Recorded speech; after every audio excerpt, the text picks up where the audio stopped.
As we're preparing for the first exam, we're going to have a practice exam, and I just wanted to run through some just general expectations. These are going to be mostly true for all the exams, but I just wanted to highlight some things about Honorlock and the exam expectations. So for the practice exam, you may have seen some of these.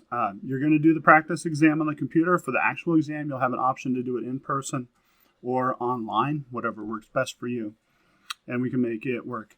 For the practice exam, just like any other exam, you'll be able to use Excel. You can use a handheld calculator that is not a phone, iPad, anything like that. You are allowed to use scratch paper, and there's a formula sheet on page 189 of the text. You can use it on all the exams. It's not necessarily super helpful early on, but it is very helpful later. With the scratch paper and the formula sheet, you're just going to want to scan those in as you do your room scan. Just kind of show the papers that the front and back are clean. This should be a clean copy of the formula sheet, not one that you've written on, that kind of thing. If you want to use a digital version, that's okay too. For the practice exam, I want you to submit exam work. It might be that you don't really have much. That's okay. Just submit an Excel spreadsheet of the work you do. If you do work by hand, feel free to take a picture of that and insert it into your spreadsheet or scan it in and do it that way. My hope is as we go through this class, you're going to be using Excel more and more. For this practice exam, the score on the problems is not nearly as important as the process. We're trying to practice the process so that you're not surprised at all by anything that happens on the day of the actual exam. I want to see you and you kind of doing the work. That's the most important part for me. It's best if I can see your hands, your scratch paper, your keyboard, whatever it is that you're using. Honorlock has a side view available that's new. If you can get an external camera, the library has some that you can borrow if you don't want to get your own.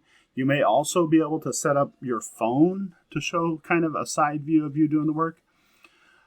If you're using your regular old camera, it might help to elevate your computer a little bit and then aim it down a little bit and then kind of duck in and out. It can be a little bit wonky. Some people use a mirror to show themselves. There's lots of different ways. If you need help with that, let me know.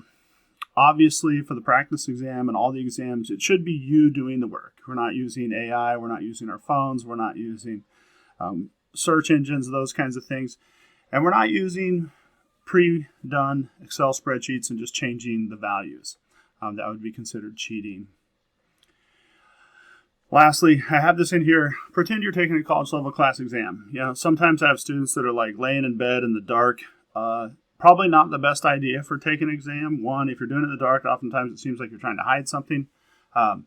In general, if we practice the way we're going to take the exam, we should do those the same way. So hopefully you're not chilling in the dark, sitting in your bed doing your exam work or your work. If you are, that's kind of cool. But for the exam, it would be nice if you're like sitting at a desk, sitting at a table somewhere. Hopefully not a lot of distractions. If you have constant audio in the background, things like that, it might be that you're trying to hide something. So please just do your best to do it in a quiet space without distractions as much as possible. Things happen when you're taking your exam. If they do, feel free to do another room scan, show that no one's trying to cheat. The idea here, we're not really trying to catch you cheating. We're also trying to have evidence that it is you doing all of this work. Exam work, it's going to be submitted in Canvas. I'm going to provide feedback on it. The practice exam, probably not near as much, just like check it, see that you did it. We've been doing exam work submissions in the course, so these should be kind of par for the course. Should be just kind of the work you do as you're doing the exam. Please don't write down all the problems. I can see the questions and I can see the answers you give. So if there's work to be done, that's what you should be showing. If you can read and respond, it's really okay to leave it without work. Part of the purpose for the exam work is I want to be able to give you credit. On the practice exam, it should be pretty easy. But on some of the exams, WAMAP grades extremely harshly. Or if you copy just one number wrong, it doesn't work out. So we want to make sure you're getting credit for the work that you know how to do. So most of the point of the exam work is to give you credit for the stuff you know how to do. Your exam work, I'm recommending you use Excel the first exam, the practice exam, maybe not that handy. But as we get going, Excel will be really helpful with the formulas and the functions it has programmed in. So I'm hoping to win you over to Excel, and we've been asked by a few different departments to help students get more Excel fluent. So that's part of it. You can use scratch paper, and it can be a combination of the two. If you use scratch paper and Excel, it's best if you just kind of take pictures or scan your scratch paper and insert those documents into Excel. It'd be nice when you submit your work if you take a look at it and see, is it clear, is it readable? Some students use their computer to take the pictures. Those are often not very clear or easy to read. If I can't see that it's the work, you won't get any credit for the exam. Anyway, if you're using Excel, you should start with a new Excel document, work to completion there. You shouldn't be using the help features in Excel or opening old Excel documents and copying and pasting those things in. The idea here is that you're using Excel to show your work and do your work. Please, please, please don't make your work a treasure hunt. It's best if you can label the questions. You can always just start a new sheet on the bottom for each question if you want. That's one way. But the clearer the work, the easier it is for me. I know that you have one of these. I have sometimes 70 or so to look at, and so it just takes up a lot of time. So clear work generally results in more points earned. If I have to assume things, I can't really give you credit for it. And it's really best if you use the Excel program or app on your computer. A lot of students now are getting to use the web version. It doesn't have all the functionality that we need. It also uses up some of your bandwidth, so it might make the other things not work as smoothly. So I would encourage you to do that. You get Excel for free as a Big Ben student. Anyway, let's see. I feel like there was something more I want to say about that. Can't quite click. Oh, the web version has a tendency to save as a PDF. I need to actually see the work in the cells. So sending a PDF doesn't really work. Taking pictures of your Excel work doesn't work as getting credit for that Excel stuff. So please be mindful of that. You want to submit an XLSX spreadsheet, file type, and then I can see the work in there. Anyway, so into Honorlock. Again, I want to see you doing the work. There's that side view available. There's cameras you can get from the library. If you have an external camera, you can use that. I think there's an option coming that you can use your phone to record yourself doing the exam through Honorlock. Just the idea there is I want to see you doing the work. If you don't have those things, you can use a mirror. I've had students that just turn their phone on and show themselves doing the work through the phone in the background.